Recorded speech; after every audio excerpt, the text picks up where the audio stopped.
Merci beaucoup. Alors, d'avance pour les daltoniens, c'est le daltonien près de lit, c'est bon, c'était adjugé vendu, vous pouvez y aller. Merci beaucoup Safia. Du coup, sans plus tarder, on démarre. Alors, je vous propose, si jamais vous l'acceptez, de participer à une mission. Cette mission, on va pas en parler là tout de suite maintenant, mais en fait, c'est une mission que vous avez tous les jours au quotidien dans vos tafs, nos tafs, tous ensemble. C'est de répondre aux besoins d'utilisateurs tout en gardant quelque chose qui est stable. Parce que si on livre tout le temps des nouveaux trucs mais que tout casse, c'est quand même compliqué. Donc si ça vous va, on avance sur ça. Comment on fait pour repousser notre expérience toujours plus loin, toujours plus beau, toujours plus fort, tout en restant quand même en vie, si on peut dire. Ça veut dire quoi repousser les frontières de l'expérience utilisateur? Ça veut dire faire des choses qui sont novatrices. Ça, c'est ce qu'on vous demande tout le temps. Faire du plus beau, je veux une nouvelle fonctionnalité, je veux qu'on fasse ça, je veux faire plus de ventes, je veux faire plus d'adoption, je veux plus d'engagement, je veux des paillettes, je veux des trucs de ouf. Ça, c'est ce qu'on vous demande tous les jours. C'est très facile parce que vous avez des business, des sponsors qui viennent avec ces idées-là et qui en veulent toujours plus. Ça, c'est la base. Parfois, quand on nous en demande trop, on va rajouter des choses et des choses et des choses. Et ce qui se passe, si on fait une petite analogie, vous allez voir, vous risquez d'en voir beaucoup, on peut faire une analogie avec la cuisine. C'est bien de mettre du sel, ça rehausse le goût, c'est cool, et vous avez un plat qui est de mieux en mieux, vous aimez ça. Si par malheur vous renversez complètement la salière dans votre plat, c'est foutu. C'est le même principe avec tous les produits. Par exemple, si vous allez au cinéma, vous voulez voir un film. Il y a un nouveau film qui vient de sortir. Il y a de la 4D. C'est-à-dire vous avez des lunettes. C'est en 3D. Vous avez des sheets, de l'air, du machin, du bidule. Vous dites, ok, ça va être un truc de ouf, ça va être trop bien. Bah ouais, mais si votre film, il lag et il coupe toutes les 10 secondes parce qu'en fait c'est tellement trop lourd tout ce qui est à charger et que ça avance pas, vous allez vous dire, mais en fait c'est pourri. Je reviens au truc d'avant, ultra basique. J'ai pas besoin de toute cette floritude. Moi je voulais juste voir un film. Et là on arrive à, en fait votre produit, s'il est hyper cool, il a plein de fonctionnalités, plein de trucs, mais qui marche pas nickel, en fait il va pas marcher tout court. Ce que veulent vos utilisateurs, c'est avoir un produit qui fonctionne, qui répond à leurs besoins, mais qui fonctionne. Voilà. Si ça marche pas, en fait, vous allez beau faire le meilleur truc du monde, ça va tomber.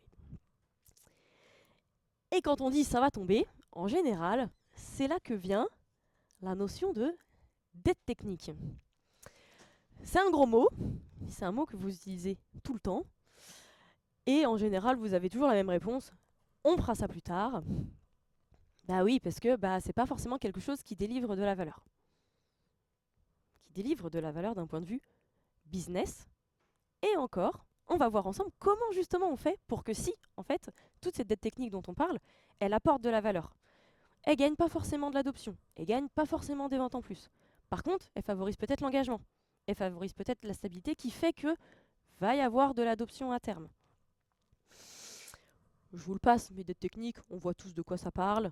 C'est les vieux trucs qui traînent dans son coin ou un peu la black box dès qu'on veut y toucher. En fait, déjà, personne veut prendre l'US, donc elle traîne dans le backlog. C'est les versions qu'on a en retard. On a un Keycloak qui est à la version 15 alors qu'on est à la 26. Voilà. Je vous passe les détails, vous savez mieux que moi ce que c'est. C'est les vieux trucs qu'on veut pas faire et pourtant qu'il faut faire. Comment on transforme ça en j'ai pas la bonne version, faut que je fasse du refacto. On le transforme en un point de vue business. En fait, qu'est-ce que ça coûte réellement de ne pas faire cette dette technique-là? Ça, c'est comme ça que vous allez parler avec les business. C'est ce que moi je fais ou que les PM font au quotidien. Ça va être de reformuler. Ok, si on ne fait pas tel refacto, vous voyez là, on a eu un bug en prod la semaine dernière, on risque d'en avoir un autre. Parce que oui, c'est beaucoup plus simple de corriger le petit truc qu'il y a là que de revoir la fonctionnalité ou le truc complet. Parce que là, ça va nous faire perdre du temps sur l'instant. Mais en fait, si on a des bugs à chaque fois, on perd autant de temps au final à tous les corriger. Ça va être une vélocité en chute libre. Vous avez un composant qui est ultra compliqué, qui a 10 ans, personne ne veut mettre les mains dedans. Quand il faut y aller, il faut s'y pencher, il faut faire 3000 tests, c'est l'enfer. En fait, un truc que vous auriez pu dev en 2 jours, ça va vous prendre 2 semaines, 2 mois. Et en plus, vous êtes comme ça quand vous mettez en prod parce que vous savez pas ce qui va se passer, quoi. Et après, on a aussi l'impact humain. Quand vous avez des trucs qui sont vieux, qui sont compliqués, qui sont chiants, en fait, vous n'avez pas envie d'y aller. Et du coup, bah, vous y allez à reculons et vous n'êtes pas motivé comme quand on vous dit il y a une nouvelle techno, il y a un nouveau truc, où là, bah, en fait, vous avez envie d'y aller, vous avez envie de découvrir, ou quand c'est ultra facile. Ce qui fait qu'à terme, bah, si vous n'êtes pas motivé, que la stack technique elle est ancienne, et que dès que vous faites un truc, c'est ultra long, c'est ultra compliqué, bah, en fait, vous partez. Vous avez juste envie d'aller voir ailleurs ce qui se passe. Et ça fait mal au business, ça. Ça fait très mal, parce que reformer quelqu'un, c'est quand même beaucoup plus compliqué, et beaucoup plus long, et beaucoup plus coûteux, que de se dire, bah tiens, je prends un sprint pour m'attaquer à ce bout de code legacy là qu'il faut que je traite. Donc, concrètement, une fois qu'on s'est dit ça, je pense qu'on est tous d'accord, on s'en parle, c'est ce qu'on se dit à chaque fois, mais comment on fait pour que ça passe du stade, on s'en est parlé, à, ok, on met les actions dessus. Déjà, il faut qu'on embarque tout le monde. Comment on fait ça? Eh ben, on va parler le même dialogue. C'est ce que, par exemple, nous, côté produit, on fait au quotidien, c'est qu'on va reformuler tout ce que vous allez pouvoir nous apporter comme bille. Il faut qu'on monte 2 versions sur tel truc. Bah, en fait, le business, il va dire oui, c'est cool. Enfin, moi, quand je mets pas à jour mon iPhone, il se passe rien, quoi. Ok, non. Bah, en fait, si tu le mets pas à jour, il va y avoir des failles de sécurité. Il y a des choses qui sont dépréciées, qui sont plus maintenues. Il y a des trucs qui peuvent s'arrêter du jour au lendemain. Et tout ça, ça veut dire quoi? Ça veut dire que ton application en prod, du jour au lendemain, elle peut s'arrêter. Et si on veut la remettre, c'est pas juste on fait un rollback comme une map. Si on veut la remettre, ça va être du dev, ça va prendre du temps. Et donc, ça nous concerne tous. Petit exemple. Par exemple, quand vous parlez dette. Si on se parle en temps, ça tout le monde l'entend. Si je prends 2 semaines, 3 semaines, et que je peux gagner 2 semaines de dev et passer à un jour, voilà, je pense que vous dites ça, all-in, on y va. On peut parler aussi en opportunité manquée. Bah en fait, si on avait mis ça à jour, on aurait telle fonctionnalité de dispo qui est nativement, donc en fait, on pourrait mettre telle ou telle chose en place. On aurait telle feature qui est beaucoup plus simple à faire. Là, si on veut le faire, bah en fait, il faut qu'on recode tout nous-mêmes, ou alors il faut qu'on fasse la mise à jour, etc. En fait, on va pas le faire parce que c'est trop long, et finalement, si c'est juste pour faire un test pour voir si ça fonctionne, on passe à autre chose. Ça, c'est un exemple. Vous avez ensuite le fait de traduire ça en objectif business. C'est sur ça que vos sponsors ils vont vous écouter. Ok, je veux faire 20% de vente en plus. Ok, cool. Bah, la dette, qu'est-ce qu'elle a à voir là-dedans? La dette, vous utilisez une techno qui a 10 versions de retard sur votre tunnel de paiement. Demain, il y a un bug. Les gens ils peuvent plus payer. Ah bah vos 20% de vente en plus, c'est caput les gars. Vous allez même avoir de la perte, voire des gens qui partent parce que bah ils peuvent pas continuer ce qu'ils veulent faire. Vous imaginez sur un site de e-commerce, si les gens peuvent pas valider leur panier, bah ça va être compliqué. Mais ça va être pareil sur un module de connexion, ça va être pareil sur vous prenez EDF, bah demain s'ils peuvent plus délivrer d'électricité, c'est quand même compliqué quoi. C'est très compliqué. Donc voilà, on va essayer d'associer justement ces éléments-là à quelque chose qui est compréhensible par nos sponsors. Si je fais ça, ça va être plus rapide, c'est plus rapide, gain de temps, etc. Si je fais ça, ça va me permettre aussi de faire mieux. Par exemple, si je suis sur une application qui est utilisée par un pays, si je veux le faire dans plusieurs pays mais que je ne l'ai pas pensé avant, bah en fait, je vais devoir redévelopper à chaque fois le même truc, donc je vais perdre vachement de temps. Alors que si j'avais pensé avec telle techno dès le début que je voulais potentiellement le faire sur du multilingue, bah en fait j'aurais anticipé les choses. Et ensuite, on utilise des métaphores. Comme avec le sel, c'est pareil, vous utilisez les métaphores par exemple de maison, ça marche vachement bien. Bah si on fait pas ça, c'est comme si je coupais l'électricité de la maison. Ou c'est comme si je construisais le premier étage avant le rez-de-chaussée. Compliqué. Ou c'est comme si j'ai une voiture, je prends une voiture électrique, je trouve aucune borne de recharge sur la réserve, c'est compliqué. Ça, en général, ça marche bien parce que ça permet aux gens de se projeter et de comprendre ce que vous voulez dire. Parfois, on utilise des mots, même qui ne sont pas forcément techniques, mais qui ont un sens particulier pour nous et qui n'ont pas forcément le même sens pour les autres. Et donc, on se retrouve dans des cas où on a tous les deux entendu la même chose, mais on a tous les deux compris des choses complètement différentes, et donc on ne se rend pas forcément compte de l'impact. Là, vous allez me dire, ok, c'est cool. Mais en fait, on fait comment? Premier exemple. Par exemple, quand vous dites, il faut qu'on isole ce code legacy-là, Vous allez me dire, ça c'est la merde, franchement, j'ai pas envie de mettre les pieds dedans. Dès qu'on y va, on touche un truc, ça fait des bugs de partout. Les tests, c'est infernal, j'y touche pas. Moi, je vais dire, une fois qu'on l'a fait, qu'on l'a isolé, qu'on l'a mis de côté, on va gagner du temps. Là, on comprend, on vous suit. On met de côté tout ce qui est réellement vrai pour se concentrer sur la valeur qu'on va apporter aux gens qui utilisent l'application. Pareil pour les déploiements. Avant, il y en a maintenant plus beaucoup, avant on faisait tout à la main. Donc je vous imagine, je sais pas, si vous voulez faire une release, qu'il faut tout mettre ensemble, manuellement, qu'il faut lancer les trucs, etc. Ça vous prend 2 jours. Bah en fait, vous faites une release par mois. Là, on automatise ça. On passe à 5 par mois. Bah en fait, on va beaucoup plus vite mettre des choses en prod, tester, voir si ça marche et améliorer. Et à l'inverse, si ça marche pas, bah on peut beaucoup plus facilement faire des rollbacks ou corriger le truc. Alors qu'avant, je vous laisse imaginer, c'était il y a plusieurs années, mais ça se voit encore un petit peu. Dans certains modèles, c'est pas si simple que ça. Autre cas, sur tout ce qui va être des notions d'accessibilité et de visuel. On en parle un peu moins, mais en fait, il y a plein de choses qui vont permettre d'aller plus vite, qui vont apporter des éléments pour que les personnes qui sont, par exemple, je sais pas, qui utilisent des robots parce qu'ils voient pas très bien ou parce que ils ont des problèmes de couleur daltonien. Voilà, je cherchais le mot depuis tout à l'heure. Et ben ça, si on le fait nativement, c'est ultra compliqué. En fonction de ce qu'il y a déjà de dispo, ça peut être natif et donc on permet à ces personnes-là d'aller plus facilement. Ou encore, si on a par exemple tout ce qui est API, bah, en fait aujourd'hui, une application qui n'est pas disponible hors ligne, bah, c'est un peu un no-go, quoi. Vous vous rendez compte que vous en avez besoin, le truc ne charge pas. Si vous trouvez une alternative, en général, vous y allez. Là, c'est le même principe. Dire, bah, en fait, si on migre cette API-là, on va pouvoir avoir quelque chose qui est performant et en plus qui marche en ligne. En général, à coup sûr, on vous suit. Ok, on reformule. Maintenant, on a nos sponsors qui comprennent à peu près ce qu'on veut faire, qui voient à peu près où on veut aller, qui voient l'intérêt. Comment ça marche pour l'intégrer? Parce qu'en général, c'est ça, c'est bien, mais en fait, la feature qui doit sortir, elle est quand même plus importante. Vous avez plusieurs stratégies.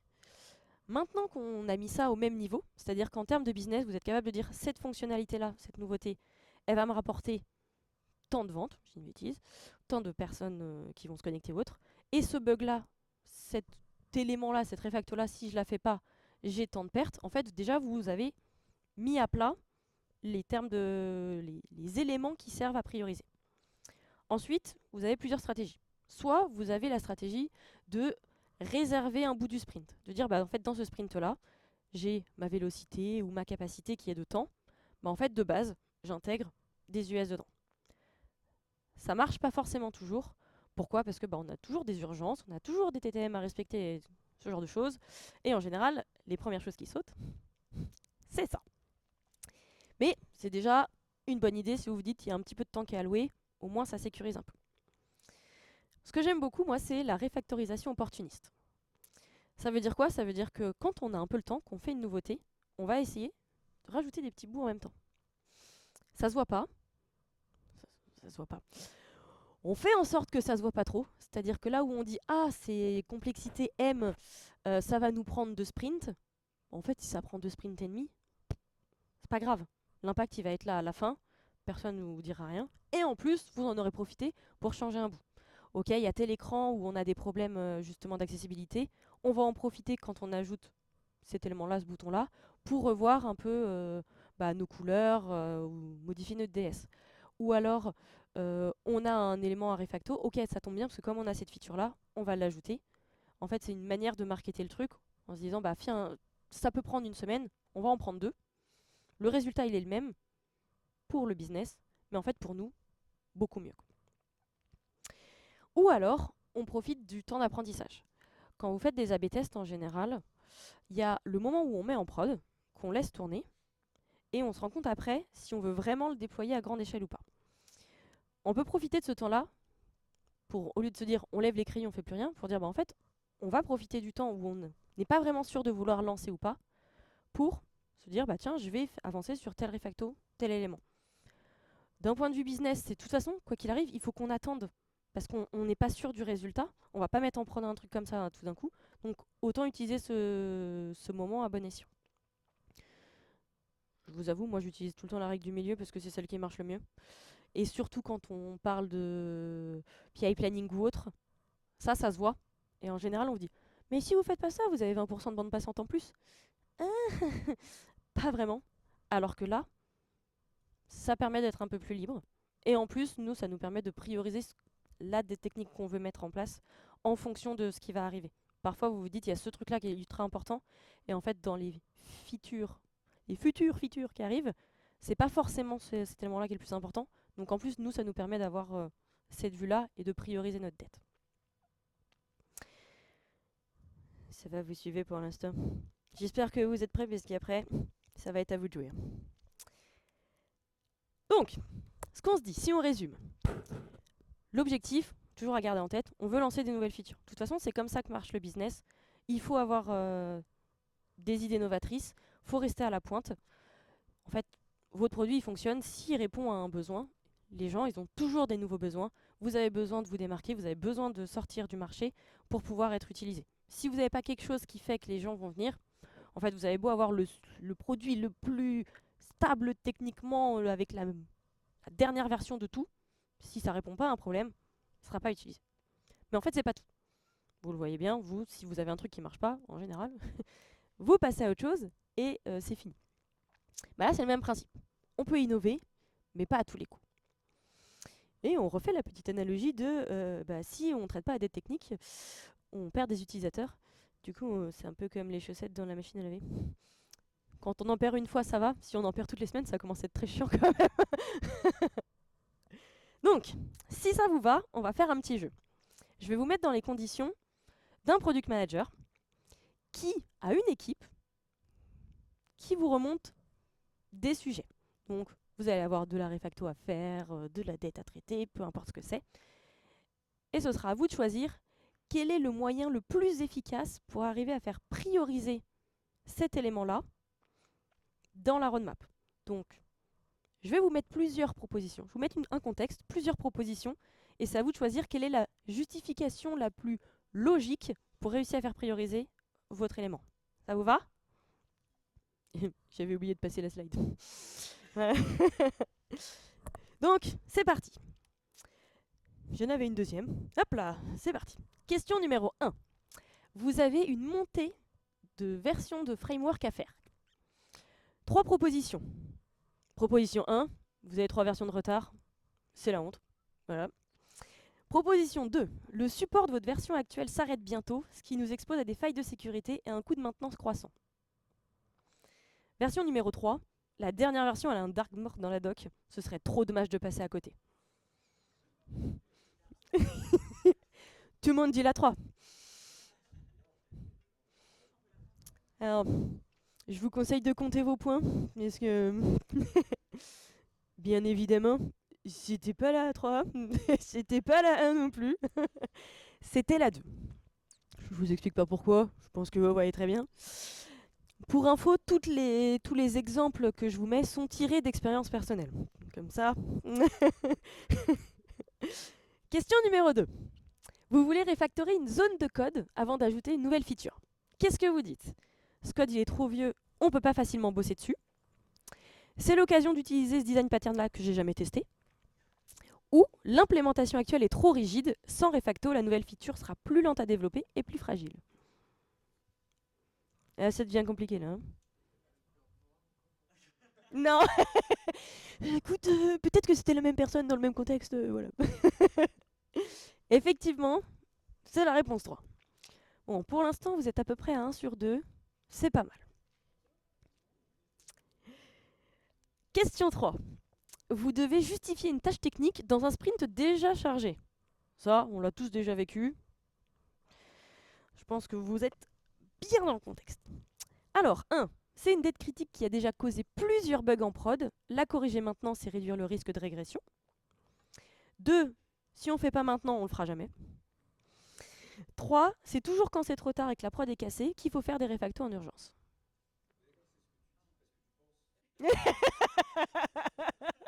C'est ce que tu dis. C'est le... Voilà, c'est le politiquement parlant, voilà. Sinon, on met des gros mots et ça passe moins bien sur les slides. Alors, à votre avis, c'est quoi la meilleure? C'est la une, évidemment. Question numéro 4. Attention, c'est l'avant-dernière. Alors, si vous devez présenter un ticket des techniques à votre PO ou votre PM, comment vous faites? 1. C'est trop technique, tu vas pas comprendre. T'inquiète, il faut le faire. 2. Voici l'impact. Plus de vélocité, 3 bugs évités, moins de complexité pour réaliser la feature play pause. La ref ira à ceux qui l'ont. 3. Ça fait 2 ans que ce ticket est dans le backlog. Il faut qu'on s'en débarrasse parce que ça touche du code legacy. Là, ça devient un peu plus tricky. À votre avis?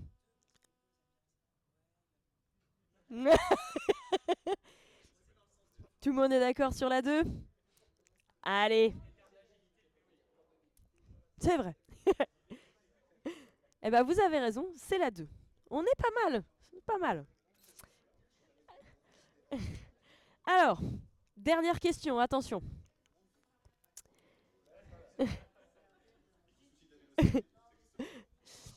Il y en a, ils sont en non-estimate, ça arrive, c'est pas grave. Question numéro 5. L'APO ou PM refuse de prioriser une tâche de dette technique. Qu'est-ce que vous faites? On priorise jamais les sujets tech de toute façon. C'est pas grave quand ça plantera, je te dirais que je te l'avais dit. Ou ok, je documente le risque et on réévalue la priorité au prochain sprint si le contexte évolue. 4, je le fais en cachette, ça peut passer aussi, voilà. À votre avis? La 3, on est bon, c'est pas mal. Vous vous souvenez de vos réponses? Allez. On fait les totaux. Qui avait 5 bonnes réponses? Tout le monde, évidemment. Bah oui, évidemment, voilà. Bon, je pense que vous pouvez y aller. Je pense que vous avez les armes qu'il faut. Qui avait entre 3 et 4 bonnes réponses? Personne, mais presque tout le monde. Donc c'est pas mal. Attention, la carte du drama queen, hein, qu'on se le dit. J'ai mis drama king parce qu'on a plus d'hommes que de femmes, mais hein, voilà. Et 0 et 2 bonnes réponses, il y a un peu de travail à faire. Donc voilà. C'était tout ce que j'avais à vous partager pour aujourd'hui. Normalement, vous avez les tips. Il n'y a plus qu'à. Voilà. Et j'ai pas d'autres trucs. Et on a du temps pour les questions ou pas? Ok. Qui a des questions? Merci beaucoup. Est-ce que tu utilises dans ton... Parce que alors, je reviens à ce que tu disais sur il faut réussir à convaincre, on parle d'opportunités business et on parle d'éléments de langage commun. Ouais. Est-ce que dans le langage commun, il t'arrive d'utiliser l'argent, et c'est pas parce que money, c'est le thème de cette TZ, mais je constate que souvent, quand tu arrives à tout ramener à un truc tangible qui est Ouais.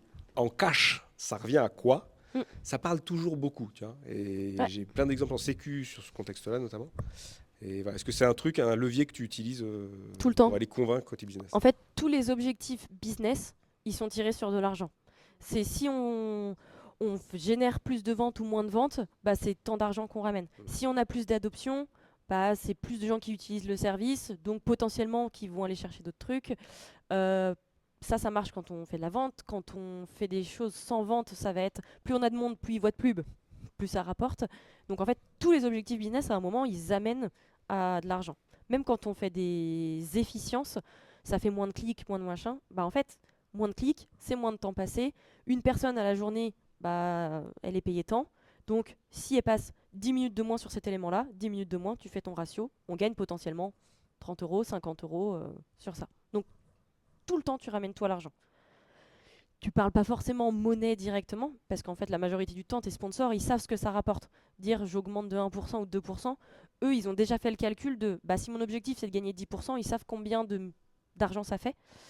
Ceux qui n'ont pas forcément cette aisance-là, bah, tu peux le ramener et ça, soit en argent directement en disant bah, tu vas gagner tant d'euros, soit en général en temps, ça marche pas mal. Dire bah, si là je le fais en 2 semaines plutôt que 2 mois. En fait, en 2 mois, j'aurai le temps de faire ça, ça, ça et ça. Et là, il se projette et il voit l'intérêt. Et est-ce que ça t'arrive, à l'inverse, de t'aider à déprioriser de la dette et à te dire, tiens, ça c'est une grosse dette, il faut qu'on s'en occupe, il faut qu'on le gère. Et en fait, quand tu fais le calcul, tu te dis, en vrai, l'investissement par rapport au coût que ça va réellement nous rapporter, Mm. ces peanuts, en fait, on garde, tu vois. Et tu pilotes par le risque plutôt que... Ouais. En fait, c'est ce que enfin, c'est ce qu'on fait à chaque fois qu'on priorise. Quand tu décides de choisir une feature, une dette ou autre, bah tu regardes à chaque fois le ROI. C'est comme, est-ce que je le fais moi-même ou est-ce que je prends des licences? Bah oui, si je prends une licence, je suis engagé 5 ans, ça me coûte tant. Ou est-ce que je sais pas, j'envoie un mail ou un SMS? En ce moment, c'est mon sujet. Bah, un mail, ça coûte 41 fois moins qu'un SMS. Est-ce que ça vaut le coup? Bah oui, parce que telle chose, telle chose. Donc oui, ça t'aide à dire, bah en fait, si on peut enlever des choses, et tu le fais pour tout. Pas que pour la dette technique, tu le fais aussi pour tes features. Quand on dit, bah tiens, ce serait bien de faire ça. Ouais, mais en fait, si on fait ça, ça va nous prendre tant de temps, il y a tant de complexité, il y a tant de personnes impliquées. Pour ce que ça rapporte, est-ce que tu as vraiment envie d'investir tout ça? En général, la réponse est non. Merci. Voilà. Petite question sur comment tu bosses justement avec les devs pour bien prioriser la dette technique, par quoi commencer, tout ça, tout ça. Euh, je bosse beaucoup avec le lead. Bon, après, avec les autres devs, en général, ça marche aussi. Euh, en mode sensibilisation, c'est-à-dire que le lead, c'est plus facile parce que comme on a beaucoup d'instances où on se voit et on prépare les sprints ensemble, c'est facile de lui dire, bah, tu vois, lui, quand il me dit, bah, tiens, j'aurais besoin de revoir tel écran, pourquoi? Bah, parce qu'il y a telle chose, telle chose. En fait, rien que de lui poser la question du pourquoi tu veux faire ça, désolé, j'ai pas compris, montée de version, je sais pas ce que ça veut dire. Il va reformuler et en fait, de lui-même, il va dire, ah bah oui, bah, du coup, ça marcherait pour ça. Et ça vient assez naturellement. Il faut gratter un peu parce que si le cas de tu vas pas comprendre, c'est trop technique, bah essaye quand même en fait. Enfin, on est ensemble, si tu veux que je pousse tes trucs et que je les comprends pas, je peux pas les pousser. Et donc là, en général, il reformule et ça marche. Mais c'est beaucoup d'accompagnement, c'est de l'humain, quoi. Et la reformulation sous forme d'impact, du coup, ça fonctionne bien? Ça marche si tu sensibilises les équipes dès le début. Mm. C'est-à-dire que l'avantage, c'est que moi, quand je priorise, je leur dis, bah, c'est à ce sprint-là, notre objectif, c'est d'atteindre tant de pourcents de déploiement, d'atteindre tant de trucs, ce qui fait qu'en général, ils comprennent pourquoi on bosse sur les sujets. Je regarde Mousse parce qu'il peut très bien dire pas du tout, Marine, tu dis n'importe quoi. Donc, en général, ça marche assez bien parce qu'on part de l'objectif pour dire bah tiens, là on a tel gros projet, l'objectif c'est ça. Qu'est-ce qu'on fait pour atteindre? Bah, on va faire telle chose, telle chose, telle chose. Et ça marche et avec l'équipe de dev, et avec les product designers, et avec les métiers.